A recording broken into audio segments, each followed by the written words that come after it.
Another great day of racing in the books as the light dims on this cathedral of thoroughbred racing we call Belmont Park. It's time for Insider, the September 27th edition of Insider. Andy Serlng, I'm Richard Migliore, filling in for our normal host, Jason Blewett, who has a Sunday off. Lucky him. But a good day of racing, Andy. Lucky him. He missed the racing out at Belmont Park. He's not. He's watching at home anyway. So it's the Taj Mahal to Jay. It's the cathedral to you. Whatever it is, it's the world's greatest racetrack. You got to love Belmont Park. And 13 days into this small meeting, we've still got, I believe, 24 left. And just weather's cooperated. The racing's been great. And we had a lot of great races yesterday with Breeders' Cup ramifications. And certainly the talk out from the West Coast was Beholder and her tour de force in the Zenyatta. Absolutely. I mean, she is clearly one of the best horses in the country, Richie, and it's amazing. It's nice for Richard Mandel. He took the shot last time out, P Classic, but to finally get her sound, and he seems to be really taking advantage of it now that she's finally sound and being able to put races back to back. Well, and it seemed like it was always nagging things. Nothing really serious, but either she would get sick or have a little physical issue. Nothing that was career-threatening, but certainly it had to be very frustrating for him. But now he's got her on track, and he says all systems are go towards the Classic against the boys. Can't knock him for wanting to try the Classic at this point. I mean, you got to look at it. She'd be 2-5 to win the distaff, and obviously, if she's going to have any chance whatsoever in the Classic, she would win the distaff. She's better than those horses. Wedding Toast's a nice horse. Beholder's in a different class right now. Take a shot in that Classic. And we were talking about a little bit in the National Racing Report. Very interesting to see who will be favored between her and American Pharoah. It'll likely be American Pharoah, but it's going to be close. It will be close because she's going to get a lot of support, particularly from people that are pulling for the filly against, or the mare against the boys, I should say. I tell you, it's going to set up a very, very exciting Classic. Well, speaking of a fast mare that ran here yesterday, La Verdad, and we were able, Andy, to catch up with Linda Rice and talk about her plans going forward to the Breeders' Cup. You know, we hadn't gotten her into the ballerina. She hadn't run since July 29th, but I was very pleased with the way she ran yesterday. Are you heading out to the Breeders' Cup off of that? I think we will, yes. Sheila and I haven't made a firm decision yet, but we had talked about it ahead of time and thought if she won the race, there's a good chance we're going to want to pay her in and go. And 7 furlongs against the fillies in the Breeders' Cup, is that a concern? I would rather it were 6 or 6.5, but it is what it is. And, you know, it's a risk, but one we think is worth taking. Well, any possibility that you might try the boys going 6? Because it seems like she can run 6 furlongs hard the whole way. Yes, there is. There is a chance that we would run against the Colts going 6 furlongs instead of the fillies. You know, it's going to take some time to sort that out, but they're both a possibility.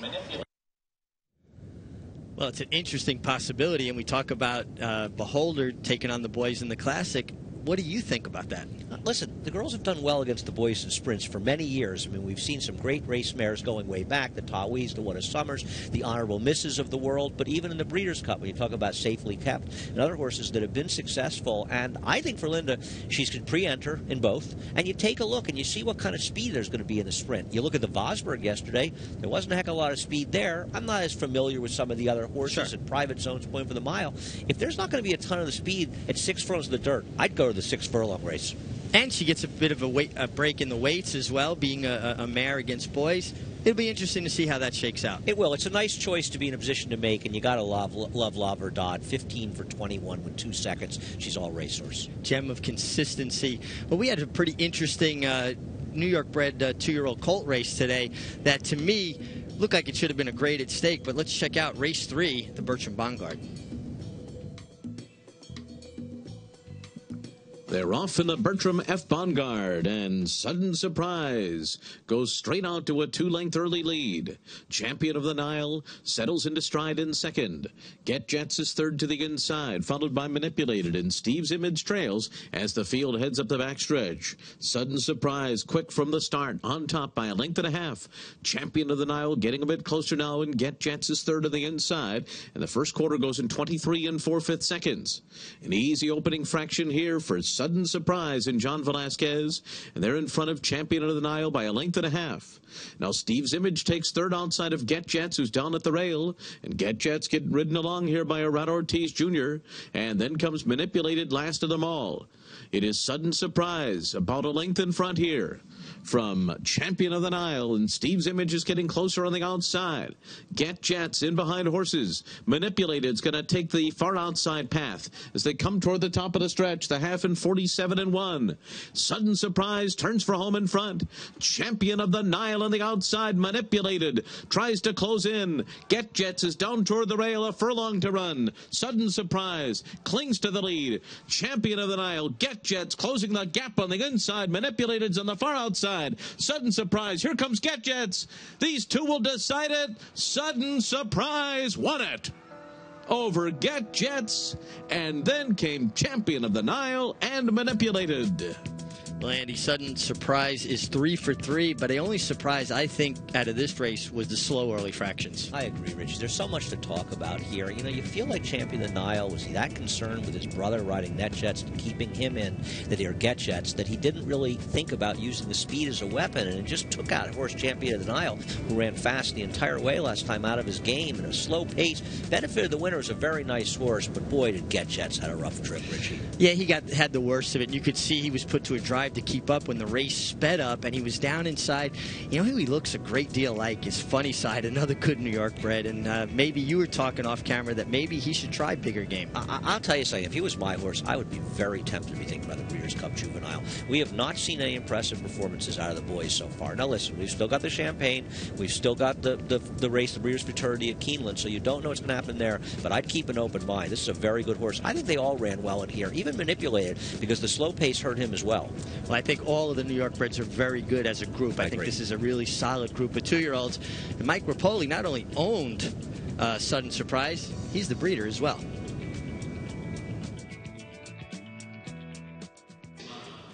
Mike, Sudden Surprise is perfect so far. Where do you think you head next with him? Yeah, I joked with Todd. It's either the Breeders' Cup Juvenile or the Sleepy Hollow. So, I mean, this race it came up like a grade 1 New York bred 2-year-old stake race. Probably the toughest 2-year-old New York bred stake race in history. I couldn't believe the 2 horses I saw in the race. And, you know, the horse is 3 for 3. He's done everything right. He's had it's so cool because he's out of my stallion, Giant Surprise, who's throwing some really, really nice horses. And, he just keeps getting better and better. How much more satisfying is it to win with a horse that not only you bred, but that you own the stallion? Yeah, it's cool. I mean, it's like, Giant Surprise, had one start, wins at Saratoga. You never know what he could have done in his career. And now it seems like he's stamping his babies, whether it's Surprise Cameo or Super Surprise or a Sudden Surprise. But it's good to see them all running. Well, congratulations. Well done. Thank you. I appreciate it. Well, not only, Andy, you get the lion's share of the purse, you get the Stallion Awards, the Breeders' Awards. It's a win all the way around, and it really does pay to have New York breds. No question about it. There's so many great opportunities here, and it's one of the reasons people are paying up for them. And I'll tell you, Mike's got a nice sire in Giant Surprise, doing a good job with this horse. And as he said, only ran that one race at Saratoga, didn't even make it back to the winner's circle that day, but he's proving to be a good sire.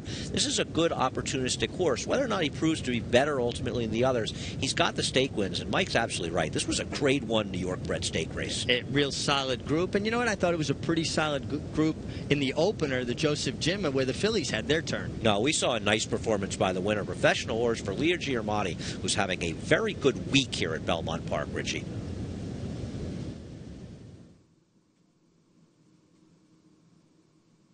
They're off in the Joseph A. Jimma. And Melodic had a good start from the far outside. There goes Surprise Cameo up to grab the lead, though.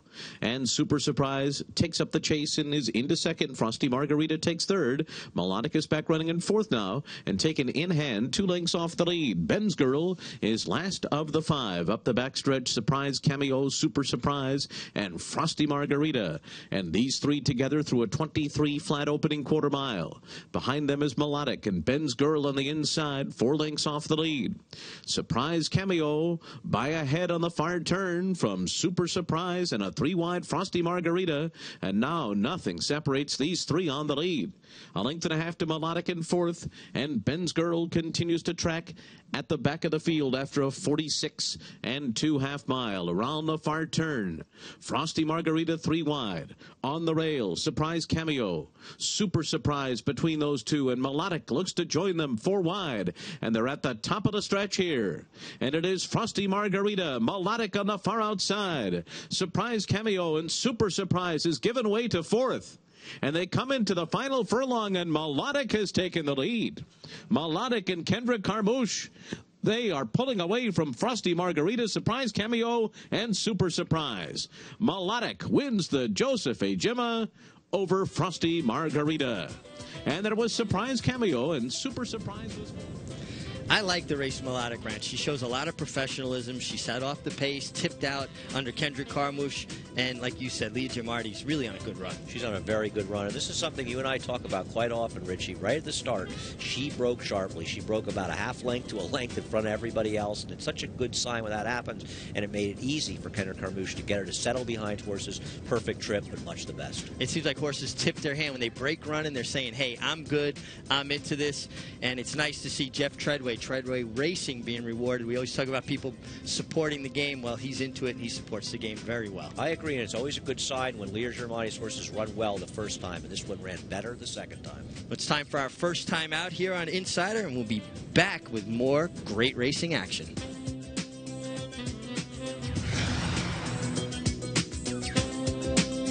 The new Parks Fall Festival will double purses for each of its 32 live racing days. What an opportunity for Pennsylvania breds. In an open maiden special, PA breds will run for over $100,000. So be there at Parks in the fall. Hello, I'm Brian Sanfratello.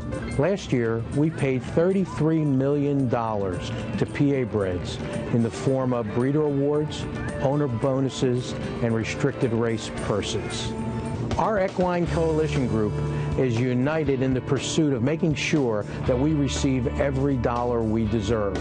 And that's why our Racehorse Development Fund has been constant in the past 4 years. Please go to our website at www.pabred.com or give me a call at 610-444-1050.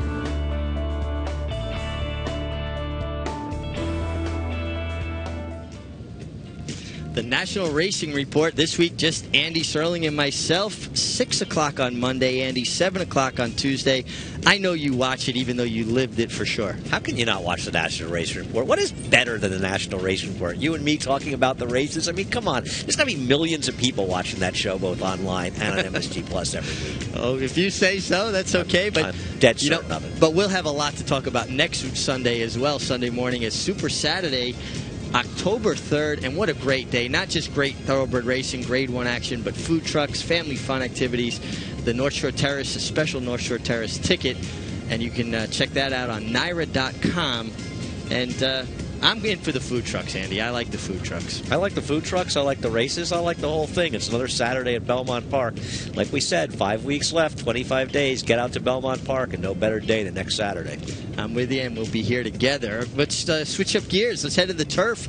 Open company, 2-year-old fillies on the grass. A very slow start there for Archirella. A good beginning for Look Who's Talking. Chinchilla Dust on the outside away well. Then comes Thrilled and Lemon Liqueur. And it's 2 lengths more back to Tin Type Gal, who settles into stride running in 5th, 4.5 lengths off the lead, and just alongside of Wild About Harry as they enter the back stretch. Yanita is 7 lengths behind the pacemakers right now, clear of Time and Motion. Breakfast Time is second last. And Archirella, who just walked out of the gate, is some 14 lengths off the lead. The first quarter was up in 24 2/5 seconds. And it is Look Who's Talking in front. Chinchilla Dust pressing the issue, second on the outside by 4. And then comes Thrilled and Lemon Liqueur together, 3rd and 4th. Tin Type Gal follows in 5th. And Yanita to the inside, still about 8 or 9 lengths off the lead right now. Then Wild About Harry, Time and Motion's picking it up. And then comes Breakfast Time at Archirella. 48 and 1 was the half-mile time. Look Who's Talking continues to be hounded up front by Chinchilla Dust. And now their noses apart, and they're 5 lengths ahead of the rest. And then it's Thrilled to the inside, running along in 3rd position as they make their way around the far turn. Lemon Liqueur is next. Tin Type Gal to the outside. Yanita's drawn within 4.5 lengths of the lead. Breakfast Time is on the far outside. Wild About Harry, Time and Motion cuts the corner, and they're into the stretch. And Look Who's Talking is still in front. Chinchilla Dust on the outside. Thrilled is coming up the rail. Here's Tin Type Gal storming down the center of the course. Time and Motion is coming behind horses too. And Yanita's finishing fast on the far outside. Tin Type Gal to the front.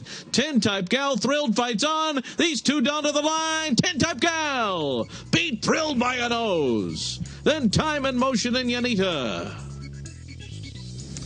Andy, would it be a stake race, any given weekend, a stake race without a Tappet winning? It's unbelievable. It feels like we do the race report. Jason is just saying, and another Tappet, and another Tappet, Tappet, Tappet, Tappet. You know, Richie, I thought that this filly came out of the best maiden race that we ran at Saratoga, especially for the fillies, for the 2-year-olds in the turf. I thought she had a perfect trip that day and preferred others out of the race, but she was the one that ran very well today, and she didn't have a perfect trip today. Circled the field 3 to 4 wide. She was best. Others ran well in here. This was a good race. I like the horses in this race. I thought Thrilled ran well, but I thought she was kind of pulling up when she hit the front and ran on again when she had company. I want to see that filly with blinkers. Yeah, we'll see what that happens with her. Both of these horses could easily be in the Breeders' Cup. Well, we had a chance to catch up with the trainer of Tin Type Gal, Graham Motion. Let's see what he had to say.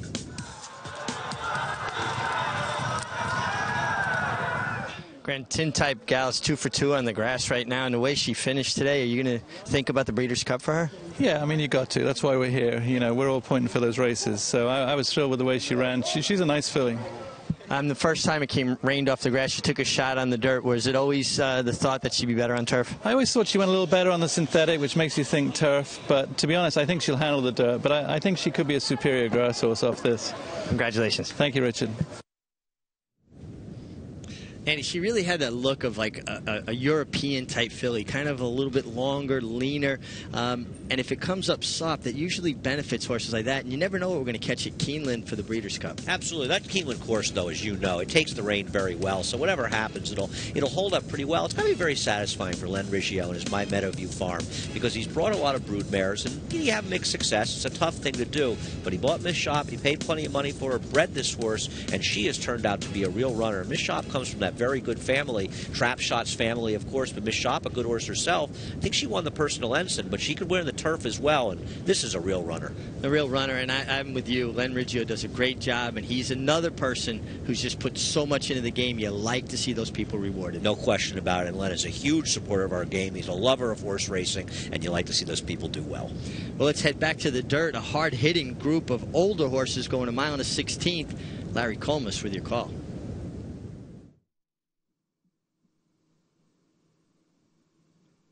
They're off.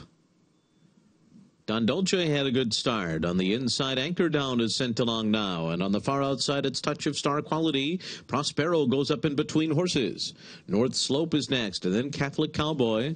And after coming out of the gate well, taking his spot at the back is Don Dolce. And 7 lengths off of Anchor Down, who goes on with it up front.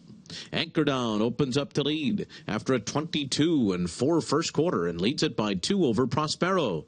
Touch of Star Quality follows in 3rd position up the backstretch. And then it's North Slope to the outside of Catholic Cowboy. And with a hot pace in front of him, Don Dolce trails the field and races 8 lengths off the lead. So they continue their run toward the far turn. And it is Anchor Down taking them through a half mile in 45-3. And he's in front by a length and a half with a half mile to go. Prospero is running in second. Touch of Star Quality is third. And then it's North Slope who's under a ride. Don Dolce moves up alongside. Catholic Cowboy last, but only 4 lengths off of Anchor Down, who's been joined by Prospero. And Touch of Star Quality is coming up to them. Don Dolce is just in behind them. North Slope being ridden along for more, and Catholic Cowboy trails. 3/4 in 110 flat. And they're coming toward the top of the stretch. Anchor Down, Prospero, Touch of Star Quality to the outside. Farther out, Don Dolce continues to gain ground into the final furlong, and here is Don Dolce. Don Dolce strikes the front. Touch of Star Quality is next. Catholic Cowboy is late on the scene between horses, and then Anchor Down on the inside. It's going to be Don Dolce. And then it was Catholic Cowboy, and close for third between Touch of Star Quality and Anchor Down. Lenny, a solid pace, kind of set the table for a Trips and Traps graduate, Don Dolce, who got a clear run on the outside today. And it's funny because you and I had a big debate about this horse. I mean, neither one of us, we didn't disagree that he should have won last time out. You felt, though, that he really had a lot of trouble, and he ran a lot better than he did. My feeling was he had a perfect trip leading up to the trouble, and I don't know how much I would like him going forward. Well, I should have liked him more going forward. This was a much tougher field. It was a tougher field, and I think we both agreed. We thought he was a better 2-turn horse. Well, he proved me wrong in that front. Paid a big price, and anybody that bet him off his tough trip last time, they cashed. Well rewarded there. Well, let's go to the fabulous 4 races 4, 5, 7, and 10. Sophia, and they're into the stretch. They have to come and get Maggie's Freudian slip. Sister Sophia now kicks it in. Uncle Southern's got running room, and here comes Uncle Southern now. Maggie's Freudian slip, Uncle Southern, Sister Sophia. Behind them, Vicky's Dancer. They're coming down to the line. Here's Uncle Southern, Maggie's Freudian slip. Very close, maybe Uncle Southern. Maggie's Freudian slip there, too. And then it was Sister Sophia and Vicky's Dancer. And gold medalist beginning to gain from the back of the pack of 46 2 half mile. They're into the stretch. Libretta has opened up here to a 4-length lead and is pulling away from J.R. Star. And then it's Castor to the outside, followed by True Pleasure and Wicked One. Passing the 16th pole, and Libretta and Luis Saez are all alone. Libretta sharp in victory here over Castor. And then it was J.R. Star and Wicked One. Side. Tweed Kitten still about 5 lengths behind, and they're into the stretch. And it is Bluegrass Rye. Bluegrass Rye, the leader. On the inside, Alcazar de Maram. Here's Tweed Kitten now. Tweed Kitten has gone on by to take the lead. Bluegrass Rye back into second on the inside. America's Kitten is gaining ground late, and then comes King of Spades. Down to the line, it's going to be Tweed Kitten and Javier Castellano to win it. And then a photo, maybe Bluegrass Rye on the wire with America's Kitten, followed by Tradesman and King of Spades. Take a bow. Irish Laughter to the outside, and Cora Moss coming up after them 4 wide. Behind the leaders are Hope's Roar and Cosmic Tail looking for a spot. As they come into the final 16th, it is wide open. Cosmic Tail is getting through between horses. And then Mohawk Lily and Cora Moss to the outside. Down toward the inside, it's Take a Bow, but it's Cosmic Tail. Cosmic Tail takes off. Jose Ortiz and Cosmic Tail to win it over Cora Moss. Hope's Roar was third, and then Take a Bow. Well, great racing, but there were a lot of claims and a lot of action at the claim box lately, Andy, and the trainers are sharp. They've been claiming the horses that are winning, running second, horses that are running well. Uncle Southern claimed by Gary Contesso for winning effort in the 4th. I'm surprised. That claim really surprises me. The other ones, not so much. We'll see how they do. A lot of smart names in that list, and the 2 Congenial, the horse who ran, I believe, 4th in the second race, named for Michelevitis. We're going to head to our final timeout as we look at Secretariat overseeing the paddock here at beautiful Belmont Park.